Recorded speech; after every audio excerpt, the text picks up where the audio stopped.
These are good, and you should play them more.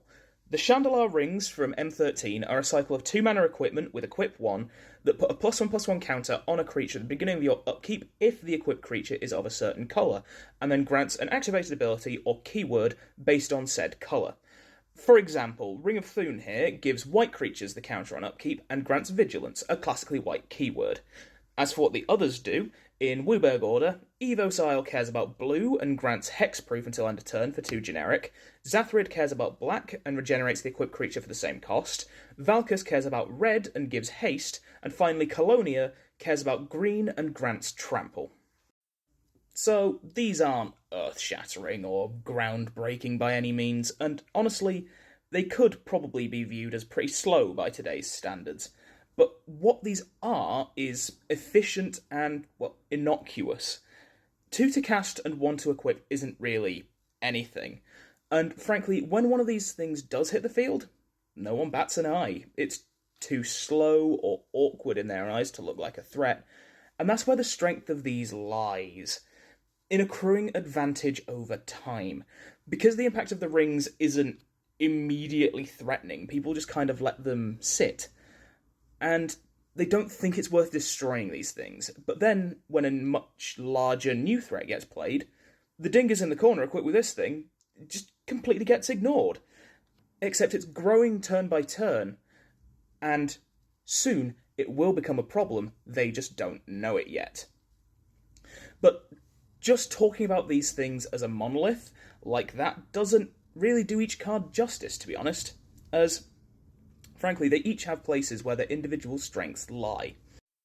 So, first up, Valkus. This is the most played one, and I can understand why. Haste is hard to find outside of red, making any equipment that grants it very valuable. And sure, we've got Greaves and Swifties, and I guess Lava Spur boots now. But if you're looking for redundancy, or just a super budget option, Valkus is a strong contender. And that's not even counting its role in red decks, where pumping it up and giving creatures haste fits just nicely into the live fast, get swole playstyle that the colour has going on. Then you've got Evocile and Zathrid, which play a much more patient game, serving as very nice protection on any given creature. See, as much as it looks like you'll need to be keeping a ton of mana open constantly to use these effectively, as long as you keep 2 mana open, what this actually reads is that they have hexproof.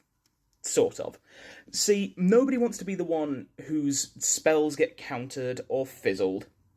So when faced with the option of a creature with this kind of on-board protection right there in your face, or a slightly lesser threat with no protection, people will pretty much always go for the option that'll actually work.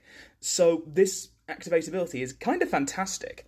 Also, considering the colours these are meant for, if you don't have 2 mana open at pretty much all times, you're doing something wrong. And hey, even bigger bonus, because these allow your creatures to stick around for longer, any blue or black creatures equipped with this will also be passively getting swole. Fantastic!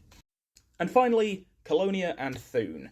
Sadly, these two do suffer even more than the others for competition in the keyword department. Trample and Vigilance are dime a dozen on equipment. But that's fine, since they're focused on the main +1/+1 counter colours, and that's where their niches fall. While the other three can and will happily live in off-colour decks, granting their keywords to whatever, these two thrive most within their colours because you'll be wanting to utilise the passive counter generation in decks which care for the counters, while having some lovely keywords on top. Say, whacking Thune onto something like an Abzan Falconer, Abzan Battle Priest, or Einok Bondkin can become a wonderfully obnoxious keyword soup.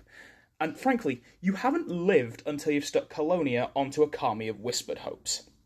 This whole mess of cards is highly overlooked, and even though they are definitely outclassed in some respects at this point in time, they still offer a lot to those who decide to play them.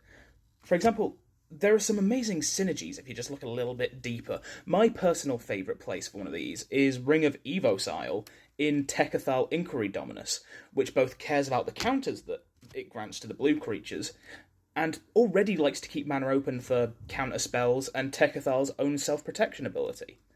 They're not for every deck, but if you do find a place where one will shine, I urge you to play it.